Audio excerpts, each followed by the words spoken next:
Hi, I'm Tim, he's Mike, this is Watchbox, and welcome to Around the Crown. In the world of Rolex, they say steel is real, and it is real boring.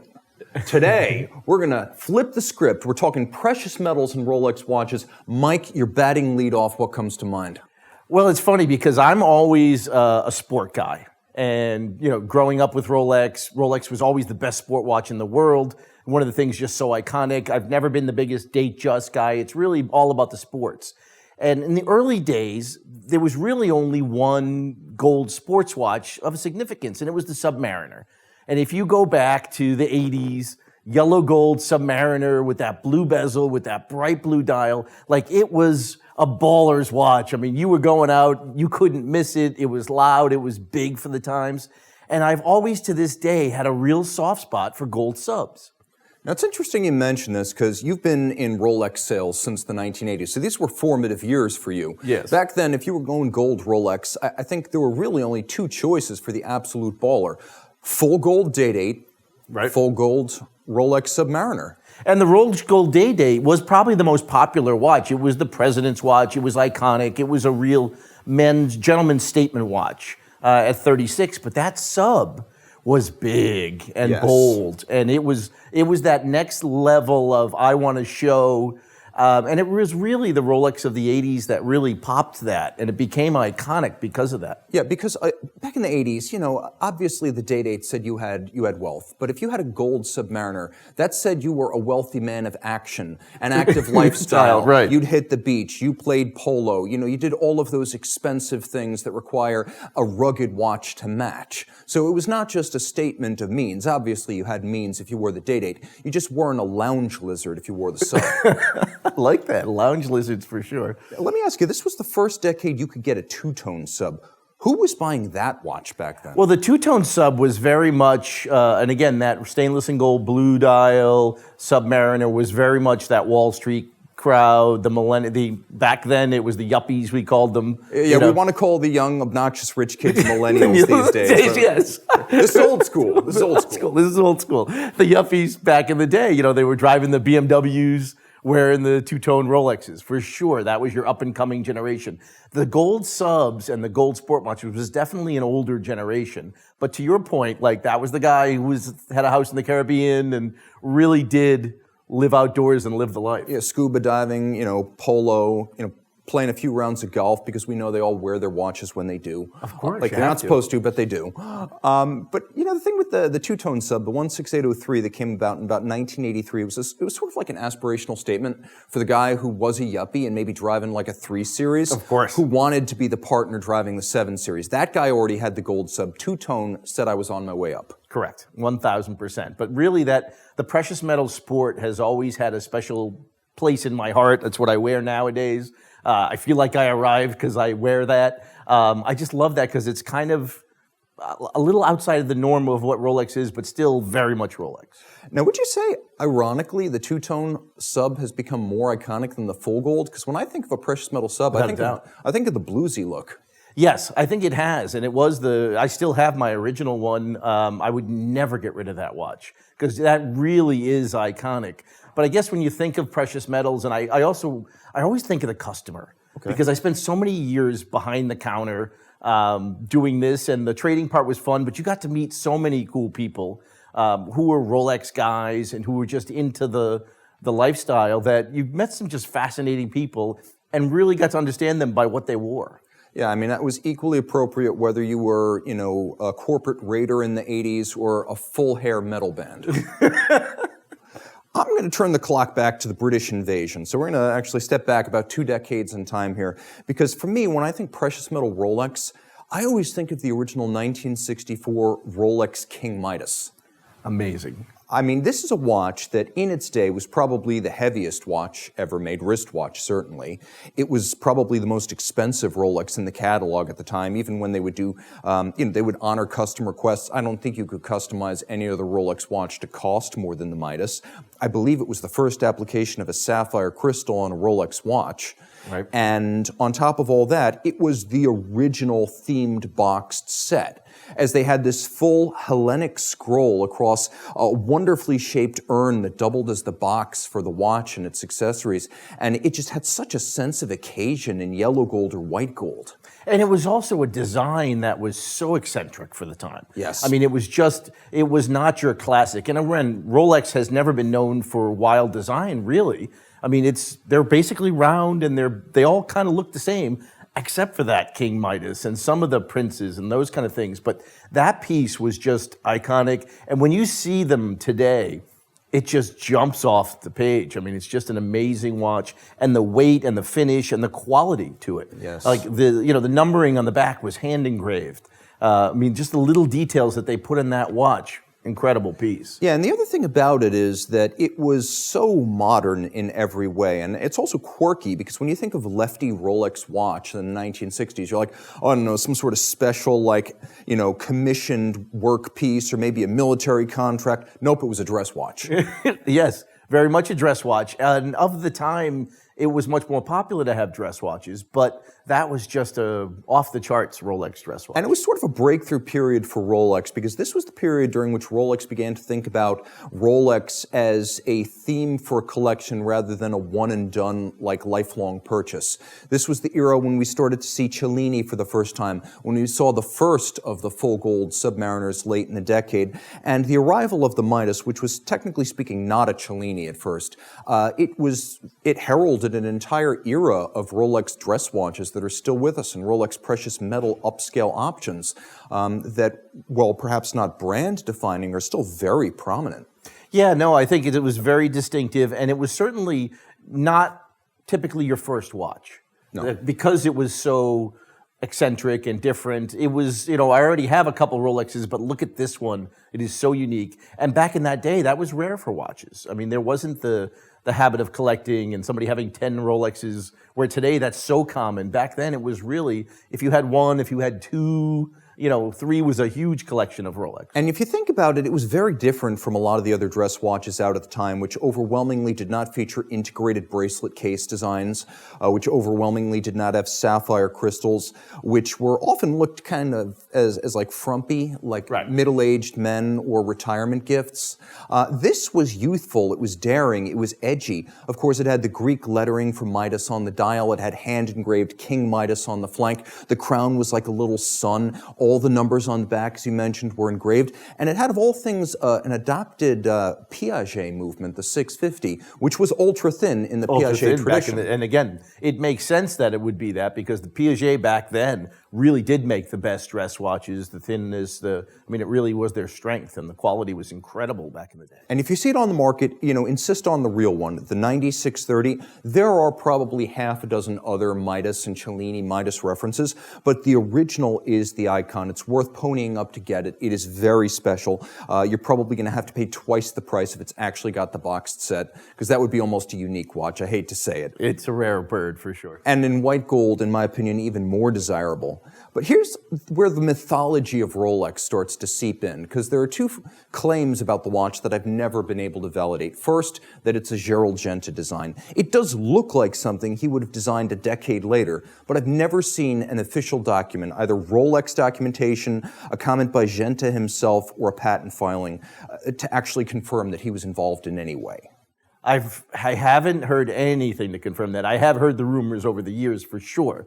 And it does, it's hard to say that it looks like him or it looks like the period he was designing in, but it was definitely of that family, of that era. And then there's more. They say, oh, well, it was a 1,000-piece run. Again, I've never been able to confirm that, and Rolex is not confirming. But I've heard that for sure, too. Yeah, because it came out in 1964. I've seen serial numbers as late as 1970 on the original reference. So if they were cranking out 1,000, they sure took their time. I'm just saying. That's very much so. All right, we're going to jump up to some more modern stuff because that's a great swing. And some of my favorite modern ones today are Daytonas.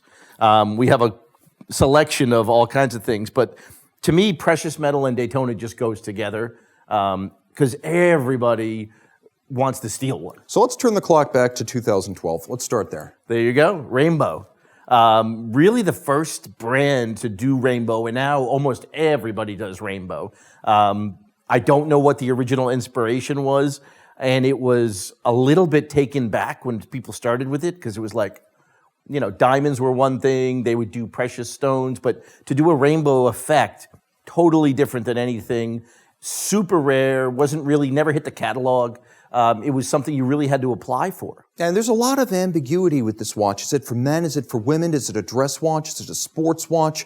I mean, I love everything about the ambition of this watch, because no, it's not for everyone. It's going to alienate a lot of folks. There are 3 metals. Back in 2012, you had white, you had yellow. In 2018, we got rose. But every single version of this watch is just a gut punch of visual impact, and it's unapologetic about it. Unapologetic for sure, and really has now become one of those flex watches out there. You see, football players, famously Mahomes and Brady have one, musicians, actors. I mean, it really has become that kind of, I can get one, you can't, here it is. The ultimate kind of prize Rolex. The sub-registers are magical to him. It's not just the gems. No. It's that gold applique. I don't even know what they call it these days, but it's an amazing treatment there. The new ones have the baguettes. This is one of the original series with the round stones on it. And it does everything that Daytona does. It's still shock resistant, water resistant. Oh yeah, you can swim with it, shower with it, beat it up. It's amazing.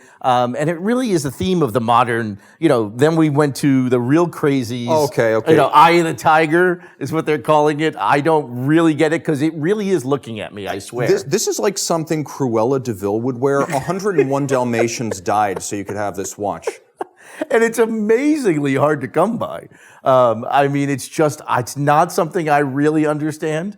But boy, it's a statement for sure. Yeah, now this watch right here is difficult to understand because it is so Baroque, so extravagant. It's something you would expect, frankly, from like the likes of Audemars Piguet. So it takes Rolex a little bit out of its wheelhouse in terms of brand character, but I guess this is the exception that proves the rule. Rolex is very conservative, except when it isn't, and then it goes really wild. It goes really wild, and that, to me, is one of the wildest of wildest. And then we have what I love is just these classic, I'm a huge white metal guy. I love the kind of toned down version of precious metals. Yeah, no, I agree with you with this. I mean, look, I love the green and I love the white gold, and in an ideal world, I'd have the green dial on the white gold case. That would be amazing. Rolex, please make that swap happen. Make that happen because, John Mayer obviously made these super popular, especially the yellow gold one. The white one kind of caught the coattails of it. It is one of my favorites. I love that, but you're right. White gold on a green. If this were the 70s, you'd be like, hey, Rolex jeweler, can you swap these? And they'd be like, oh yeah, no sure. problem. Yeah, not a problem. We used to do all kinds of fun stuff.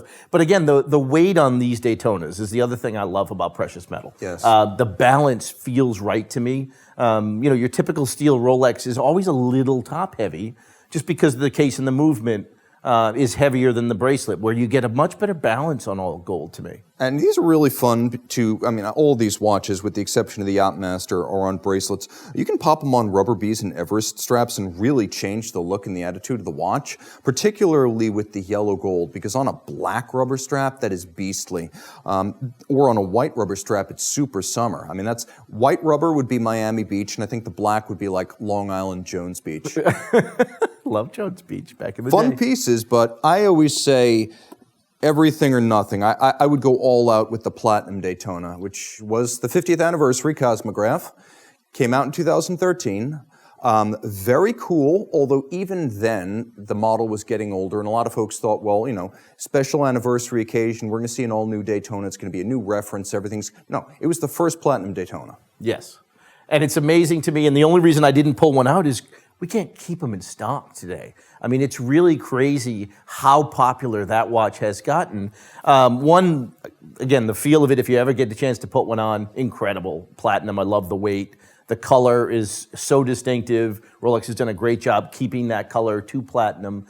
So everything about that is kind of the ultimate Daytona without getting crazy diamond on it. Yeah, no, I actually like a little bit of crazy diamonds. For me, the ultimate Platinum Daytona, I can think of at least 4 different versions of it if we include the Middle Eastern, Eastern Arabic numerals. But I really like the baguette gems on the dial. Not yes, bezel, on the dial, yes. I agree with that. I just delivered one of those yesterday, and it's amazing with the baguette diamonds. Just a subtle, subtle touch. The baguette bezel is a lot. It is a lot, but I think with men, like there are a couple of applications of gems that are less controversial. One of them would be like the diamond between the lugs on a platinum Patek. Another would be any dial that uses baguette gems for indices. And, you know, it's not brilliant cut. It doesn't seem feminine. It's very masculine. It's got a low profile. It's not visible from across the room.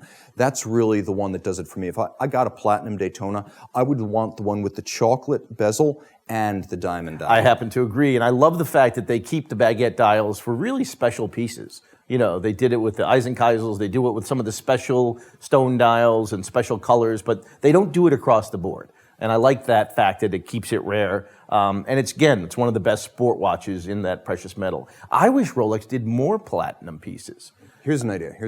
This year, 70th anniversary of the Rolex Submariner, no date, platinum sub. That would be amazing. Please. Mark it down here. We have to do a prediction show for sure. Oh, definitely. This is a big year for the Daytona. The Oyster Perpetual's 90 this year. You know, the Sub, the most important Rolex watch ever. You know, this is a big anniversary. Daytona's 60, Sub is 70, 90 years the OP. But the Sub is Rolex. If you were only, I guess, like 24 years old, you might think that the Daytona had always been the flagship. No. Sub is always the flagship, without a doubt. And I mean, again, we pulled one of those, one of my favorite precious metal watches. The first ever series production white gold sub was that original Smurf in 2008. Smurf, fantastic watch. I would love a platinum sub. I mean, that would be a feel. Yeah, ice blue dial, chocolate bezel, full platinum, and make it a no date, because there are not no dates and Submariners. There are Submariners and Submariner dates. Correct. So the original sub should be a no date. Exactly. And to celebrate the original sub, I think the commemorative piece should be a no date. And it would be just you could make it a little flatter, it'd be a beautiful balance on the wrist. I mean, that would be an amazing piece. If you wanted to go mixed metal, now that we've kind of broken through this wall, titanium and rose gold. Interesting. We have broken through the wall, so I'm sure we will see something. I mean, again, we had the watch to break through a wall. Exactly. Titanium is now a thing in the world of Rolex. I know. We have to do something. Now we got to go to the next level, you think, quickly? We'll need a new word for it. I mean, it can't be Rolasaur. No. We'll call it Rolatie, maybe? But start writing. Or if we want to go just bonsai nuts, I mean, let's be honest. What comes after the Deep Sea Challenge? The full gold Deep Sea Challenge. It doubles as an anchor. Take that AP pounder, you know. I'm just saying, now we're getting crazy. But I think there's still a lot to love in the world of like extant precious metal Rolex watches. And this one's just been overlooked since it debuted 5 years ago. Completely overlooked. I love this watch. Again, it is to me one of the most under the radar pieces you'll see in Rolex. It is one of the most comfortable. The size is better for me. When the original 40 came out in the rose, because of all the black, it just wore small. And this being 42 just is the perfect size. It's the look of a modern sports watch. It's the right size, not too big, not too small. It's nice and thin. It fits on most wrists. It's got the look of a strap with the integrity of the bracelet. And frankly, being able to get glide lock on a Rolex watch that's not a diver is colossal, because it gives you that adjustability that even EasyLink, frankly, doesn't give you. No. It's the perfect, to me, it's almost one of the most perfect Rolexes. But again, I know we were talking about this earlier. I think it flies under the radar. One, it's not an inexpensive watch, for the look. If you're looking for something to showy, this is not your showy Rolex. We got plenty of those. But as far as like practical, everyday, great wearing watch, it's an amazing piece. And somebody who knows. And just subjectively, Rolex seems a lot more willing to experiment with the Yacht-Master than with a lot of the other families. The original Yacht-Master was supposed to be a luxe upgrade to the Sub, but they realized they couldn't do that to the Sub. It was still important that it be rugged, even in the luxury era. So in '92, they came out with the Yacht-Master. Later, out of nowhere, in 2007, the Yacht-Master 2. Yeah. If you had that on your Rolex bingo card for the 2000s, bully to you. And then later on, we started getting things like the first Rolex strap with Oyster Flex in 2015 on a 42mm case. We've even seen a titanium prototype on the wrist of Ben Ainslie. So this is really emblematic of Rolex's most experimental modern family of watches, and the white gold wears beautifully. The white gold wears beautifully. You've seen the last 2 years also all the diamond versions coming up, where they kind of went away from some of the Diamond Daytonas, and they diamonded up the Yacht-Masters in a series off the books again. But to me, this is just classic. And yeah, could you imagine if they did that in titanium? That'd be something. Yikes. I mean, we could always wind up seeing the titanium case and the two-tone bracelet. Never say never. That combination of tie and rose gold might actually wear better on a full bracelet Yacht-Master than it does on a sub. But yeah, for anybody who's never tried one on, it's a great piece to try. So here's the thought. Okay, heading back to 1970, this was like a schism. This was almost a fault line in the history of the wristwatch because we had what came before, which was the dominance of mechanical, and what came after was going to be the dominance of quartz, at least for rote time telling. But there was also a period when quartz was very prestigious. It was on the forefront of technology. It looked like the way forward. It wasn't a slight to say you're wearing a quartz watch. It was almost like saying you could afford to be an early I was just adopter. going to say, it wasn't inexpensive. I mean, the original Beta 21s and the Rolex, all those early quartz and the hybrids that came before it were very expensive back in the day. And so the Rolex 5100, which is better known today as the Texan, that is a watch that was considered to be the flagship of the line. It was basically an enormous yellow or white gold integrated bracelet statement watch. It measured 40 in theory. It was really a 42 in practice. It was hugely oversized for its time. This is a case where I actually have someone on whom I would swear, who has told me that it's a Gerald Genta design. So I will attest to that. James Dowling told me this, and he knows Rolex. He's Mr. Rolex on Instagram. He is Mr. Rolex, yeah. And he's Mr. Rolex in real life. Yes. He also has owned every version of this watch, so he knows of which he speaks. But he says that was a Gerald Genta design off the books and a bit of a warm-up for his purple streak during the 70s with IWC, with Audemars Piguet and Patek. And I believe it. To me, that is the ultimate precious metal Rolex. It really does. And it's, again, it's one of those pieces, you put it in your hand, you flip it over, the attention to detail. It was obviously treated as their highest end pieces. And that's what I love when you look at them, and if you understand the era back of the day dates and you put it next to that, it's like, oh, they really took this to the next level. And it was positioned that way. I mean, it was priced ruinously expensive. I mean, why do you think it has the nickname the Texan? Because back in 1970, when you thought of Texas, you still thought of oil. You oil man, yeah, you had to be an oil man in Texas. Steer horns on a Cadillac. You had to be a Texas millionaire minimally to own that watch. Without a doubt. And again, today, iconic. I think because of the size, they're so cool. If you ever see one wearing them wears today, modern. It wears completely modern, and you're like, whoa, what is that? When you see one out in the wild. It's beyond belief. I mean, it's got modern size. It's got all solid center links, solid end links, a meaty clasp. It's got a beefy case. It's got a sapphire crystal. It looks and feels like a watch that could have been made today. Oh, without a doubt. I mean, you can see it as a predecessor to what we see today in the modern 40s and the 41s of today's era. And there's more of that Rolex lore because this is another one of those watches that was allegedly a limited run. Again, the number 1,000. 1,000 was always the number It's I always heard. 1,000. It's always 1,000. And I've never seen any documentation of this, although it seems pretty well documented that in terms of the split between white, gold, and yellow, it was something like 9 to 1, which I believe. Yeah, which I believe, without a doubt. There's so few. I think I've seen 2 white ones in my life.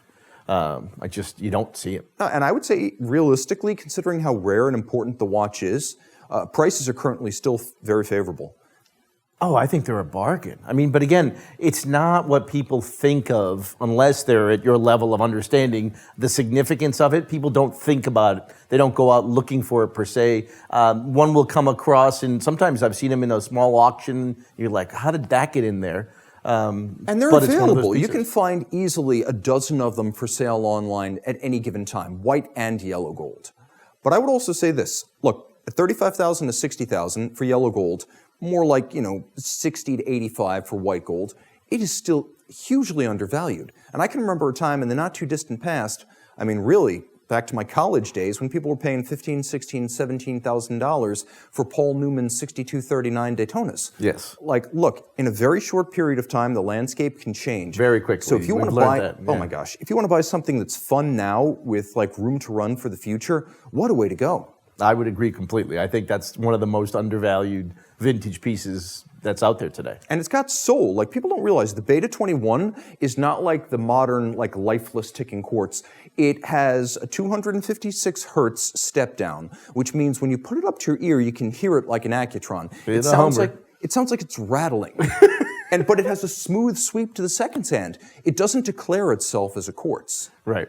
Right. No, it's very cool about it. And the Beta 21s have become much more collectible for whatever reason. Maybe, again, very eccentric shapes, very weird bracelets, the size, all about that stuff. But that particular piece, yeah, it really has flown under the radar. So I don't know what we're going to see this year, but huge year for 3 model lines at Rolex with the OP, the Daytonas, and the Subs. And I really do hope that, as much as I would love to see an all-new generation of the Daytona, I really want to see that platinum sub. Like, I can't tell you how much a platinum no-date, the worlds would end. The worlds would end. That would be one of my all-time favorites. It's true. I still think they're going to leave the Daytona for a couple more years. I don't know why. That's just in my gut. But it is time for an update, but it's kind of still on the edge. Yeah, I mean, the Daytona will sell and sell, but I do think that with Rolex, there's no rhyme or reason to when new models come out. And like, here's an example of that with the Sky Dweller. In 2012, did you guess that year Rolex would launch a aeronautical-themed GMT annual calendar? Nobody got that one right that year, exactly. Most complicated movement they made. And just a watch that is not part of any existing model line, was only available in precious metal. Right. And was only available in precious metal until 2017. Hugely. And again, it was heavy, it was big, it was beefy. It's a great design and great piece. And again, they improved it over the years. This particular one, the white gold version, I love because, again, very few out there. I know one of your grails is the blue dial white gold version. Well, here's the thing. After 2017, there was briefly a white gold version that looked exactly like the steel version. The steel version's a great watch, but the white gold version is a treasure if you ever find it. I think they were made for a few months. Production was very limited. Rolex discontinued the watch almost immediately. And if you're a treasure hunter, and for you the thrill is the chase, well, you're going to find that that quarry is worthy of your time. That's a real piece to find and a thrill to encounter. I've never even seen one firsthand. I've seen one, and they are rare, but any of the white golds are rare. I like this black one. Again, we've discussed, they updated the dial, so you can still know what it's a white gold across the room, but that blue one is something special. Okay, so Mike, for me, the dream precious metal Rolex is probably going to be a 9630 King Midas, white gold, full box, full set. That is the ultimate precious metal Rolex to me. You cannot do any better. What does your dream precious metal or two-tone Rolex look like? I mean, I hate to say it, but I got my dream watch. I really did. I love the GMTs. I've always been a GMT guy. I love meteorite. I love white precious metals. And this doesn't leave me every day. And I mean, like, I don't think I could pull off a King Midas every day. I don't think I could pull off a vintage Daytona. The thing I love about Rolex the most is just wearing it and enjoying it. Literally, it wakes up, it never comes off. I sleep with it, I shower with it, it just goes with me, and to me, it just becomes part of who I am. I love this thing. Yeah, sometimes a bird on the wrist is worth 2 on Chrono 24. Without a doubt. I love having it, it just becomes a part of who I am. That's our lap around the crown.